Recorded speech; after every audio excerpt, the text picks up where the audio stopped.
Hello दोस्तों, जेके study channel में आप सबों का स्वागत है। तो आप सभी को कैसे हैं? आशा करते हैं आप लोग अपने अपने घरों में सुरक्षित होंगे और अपना ध्यान दिए होंगे।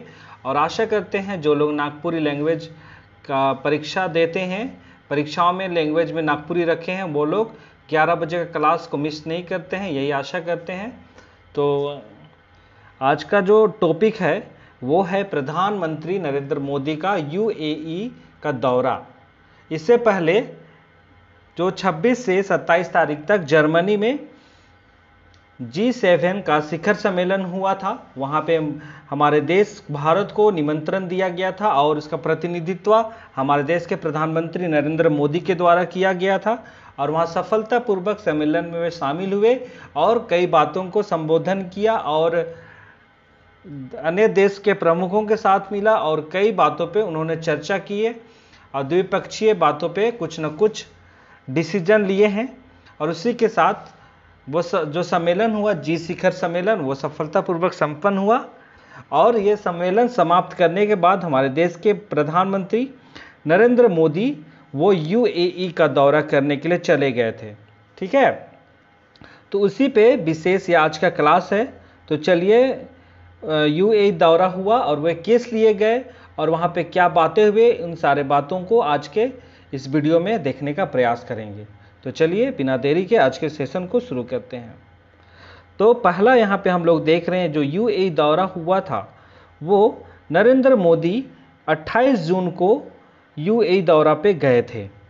और यूएई जाने का मुख्य कारण जो था उसके बारे में भी हम लोग यहाँ पे देखेंगे। और जब वे वहाँ गए, अरब कंट्री गए और वहाँ पे उन्होंने यूएई और अबू धाबी के जो शासक हैं शेख मोहम्मद बिन जयाद अल नहयान से उन्होंने मुलाकात किया। ठीक है, और वहाँ पे प्रधानमंत्री मोदी ने वहाँ के जो पूर्व राष्ट्रपति थे शेख खलीफा बिन जयाद, ठीक है, शेख खलीफा बिन जयाद जिसका निधन 13 मई को हो गया था, तो उसी का निधन हुआ और वहाँ पे भी जाके उन्होंने शोक व्यक्त किया और उसके बारे में उन्होंने महान राजनेता के रूप में संबोधन किया। ठीक है, फिर जैसे यहाँ पे लिखा हुआ है कि जो शेख खलीफा है उसका निधन 13 मई को हो चुका था और शोक व्यक्त करने के लिए प्रधानमंत्री भारत में एक दिन का राजकीय शोक का घोषणा भी किया था। जब 13 मई को उनकी मृत्यु हुई थी तो उसके बाद एक दिन का भारत में राजकीय शोक किया गया था और अपनी जो मित्रता है उसको प्रदर्शित करने का भी भारत ने यहाँ एक बहुत अच्छा कदम उठाया था। उसके दुख के घड़ी में भी भारत उसके साथ खड़ा रहा, ये दिखाने का काम किया था हमारे देश भारत ने।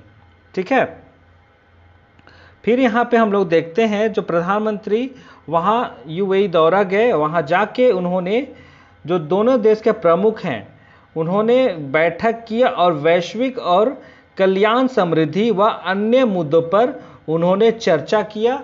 और उन्होंने यह सहमति जगाया है दोनों देशों ने कि वो साथ में हमेशा खड़े रहेंगे और चाहे कोई भी मुद्दा हो, हर एक मुद्दे पे हमेशा एक दूसरे का सम्मान करके डिसीजन लेने का काम करेंगे और उनकी मित्रता को और भी मजबूती को दिलाने का काम करेंगे। उन्होंने दोनों देश के प्रधानों ने सहमति जताई है। ठीक है, यहाँ पे मुख्य बात था वैश्विक और कल्याण समृद्धि मुद्दे पे विशेष बात हुआ और अन्य मुद्दा भी जो था उन पर भी उन्होंने चर्चा किया। ठीक है, और यहाँ पे हम लोग देखते हैं कि ये जो भारत है, माफ़ कीजिएगा, जो यूएई है वो भारत का तीसरा सबसे बड़ा व्यापारिक भागीदार है। मतलब ट्रेड के मामले में यूएई जो है वो भारत का तीसरा सबसे बड़ा निर्यात करने वाला देश है। ठीक है, व्यापारिक संबंध बहुत अच्छा है, तीसरा सबसे बड़ा व्यापारिक भागीदार कहलाता है। और अगर विदेश मंत्रालय की बात मानेंगे तो 2020 से 21 में 16 अरब अमेरिकी डॉलर की राशि के साथ यूएई भारत का तीसरा सबसे बड़ा भागीदार बना है। ठीक है, 16 अरब अमेरिकी डॉलर, ये अमाउंट को आपको याद रखना है, विशेष परीक्षाओं में पूछा जा सकता है। ठीक है, और उसके बाद हम लोग देखते हैं कि जो यूएई में भारत के 34 लाख प्रवासी रहते हैं। ठीक है, 34 लाख प्रवासी रहते हैं। और अगर हम लोग क्या कहते हैं रिपोर्ट अगर देखेंगे तो हमारा देश के जो स्टेट है केरल, तो केरल से सबसे अधिक लोग वहाँ रहते हैं। ठीक है, उसके बाद चलिए हम लोग ये बातों को जान गए कि प्रधानमंत्री का दौरा किस लिए था और मुख्य जो बैठक हुआ किस विशेष मुद्दे पर हुआ, इन सारे बातों को हमने जाना। और हमने ये भी जाना कि उसका जो भागीदार कितना है, व्यापारिक जो हिस्सा है, निर्यात है, अमाउंट जो है वो उनके बारे में भी हमने यहाँ पे जाना है। और बहुत महत्वपूर्ण बात ये है कि वो भारत का तीसरा सबसे बड़ा व्यापारिक देश है। और अगर हम पहला और दूसरा की बात करते हैं तो चीन और अमेरिका है। ठीक है, याद रखिएगा, अमेरिका, यूएसए और चाइना, ये दूसरा मतलब पहला और दूसरा है। उसके बाद हमारा ये यूएई कंट्री है। ठीक है, तो यहाँ पे हम लोग बहुत यूएई के बारे में बात कर रहे हैं तो उसके बारे में भी थोड़ी सी जानकारी प्राप्त कर लेते हैं। ठीक है, और ये जो है यूएई जो है वो मध्य पूर्व एशिया में स्थित है। ठीक है, वह एक देश है, संयुक्त अरब अमीरात, वो मध्य पूर्व एशिया में स्थित है। और ये जो देश है वो 1773 से, माफ कीजिएगा 1873 से 1947 तक ब्रिटिश भारत के अधीन था। मतलब जब हमारा देश भी गुलाम था ब्रिटिश का, तो उस समय भी ये जो संयुक्त अरब अमीरात है वो भी ब्रिटिश भारत के अधीन था। ठीक है, और वर्तमान में जब हमारा ये यूएई आज़ाद हुआ उसके बाद इसकी राजधानी अबू धाबी को बनाया गया और वह भी इसकी राजधानी अबू धाबी है। और वहाँ की अगर राजभाषा की बात करते हैं तो वहाँ की राजभाषा अरबी है। ठीक है, अरब भाषा है।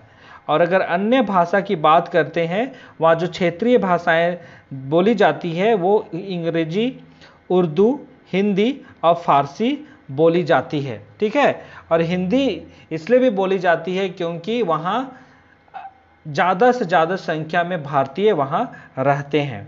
ठीक है, तो ये था छोटी सी जानकारी संयुक्त अरब अमीरात के बारे में। तो यहाँ पे हम लोग मैप में देख रहे हैं, ठीक है, कि संयुक्त अरब अमीरात कहाँ पे है।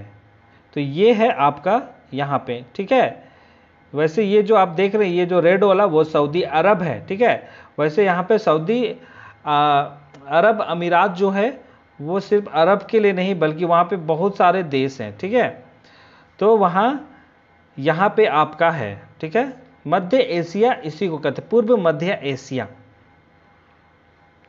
चलिए अब हम लोग यहाँ पे थोड़ी सी जानकारी ये भी जान लेते हैं कि जो पूर्व राष्ट्रपति है, वैसे प्रधानमंत्री, हमारे देश के प्रधानमंत्री वहाँ पे गए और वहाँ पे शोक व्यक्त भी किया इनके लिए। ये पूर्व राष्ट्रपति थे वहाँ के, और भारत में एक दिन का राजकीय शोक भी रखा गया था। इनके मृत्यु हुआ था तो उसके बाद शोक व्यक्त करने के लिए राजकीय शोक भी रखा गया था। ठीक है, तो उसके बारे में छोटी सी जानकारी प्राप्त कर लेते हैं। तो यहाँ पे आप लोग देख रहे हैं, यही है पिक्चर जो देख रहे हैं वही है स्वर्गीय शेख खलीफा बिन जयाद अल नहयान। ठीक है, ये पूर्व राष्ट्रपति थे। तो उनका जो जन्म हुआ था वो हुआ था 7 सितंबर 1948 ईस्वी को, याद रखिएगा। और उसकी मृत्यु हुई थी 13 मई 2022 को। और वे जो थे वो यूएई के 16वें राष्ट्रपति थे। ठीक है, 16वें राष्ट्रपति थे। और उनका जो पदभार संभाला था वो 2 नवंबर 2004 ईस्वी को उन्होंने राष्ट्रपति पदभार संभाला था। और वे जो थे दुनिया के चौथे सबसे अमीर शासक थे। ठीक है, दुनिया के चौथे सबसे अमीर शासक थे। और अगर फोर्ब्स पत्रिका है, अगर उसकी बात मानेंगे तो ये जो है वो उसकी जो कुल संपत्ति थी 830 बिलियन डॉलर था। ठीक है, 830 बिलियन डॉलर उसकी संपत्ति थी। और वो दुनिया के सबसे चौथे अमीर शासकों में से एक थे। ठीक है, तो ये था छोटी सी जानकारी स्वर्गीय शेख खलीफा बिन जयाद अल नहयान के बारे में, और वे यूएई के 16वें राष्ट्रपति थे, ये याद रखना है। ठीक है, तो आज का ये जो सेशन था उसको यहीं पे समाप्त करते हैं। तो जो यूएई दौरा था 2 कारणों से बहुत महत्वपूर्ण था, एक है मित्रता की नज़र से और एक है व्यापारिक दृष्टि से। ठीक है, क्योंकि मित्रता की नज़र से देखेंगे तो वहाँ के पूर्व राष्ट्रपति का जो देहांत हुआ था तो उसको शोक व्यक्त करने के लिए हमारे प्रधानमंत्री वहाँ खुद गए, तो ये एक अच्छा मित्रता को दर्शाता है। ठीक है, और व्यापारिक संबंध की दृष्टि से भी देखें तो वैश्विक और कल्याण समृद्धि जो मुद्दा था उस पर विशेष बैठक हुआ है, और अन्य मुद्दा हुई उन पर भी बहुत विशेष बैठक हुआ था। तो इस नज़र से जो प्रधानमंत्री मोदी है उसके लिए और भारत देश के लिए यूएई का जो दौरा था काफ़ी महत्वपूर्ण स्थान रखता है। ठीक है, तो आज के वीडियो को यहीं पे समाप्त करते हैं। वीडियो आप सबों को कैसा लगा तो आप लोग कमेंट कीजिए, वीडियो में कुछ कमी रही सजेशन दीजिए, और जो नए हैं चैनल में वो लोग चैनल को सब्सक्राइब करना ना भूलें, और हमेशा इसी तरह की वीडियो के लिए जुड़े रहें जेके स्टडी चैनल के साथ। तब तक आप लोग अपने घरों में रहिए, सुरक्षित रहिए और अपना ध्यान दीजिए। बहुत बहुत धन्यवाद।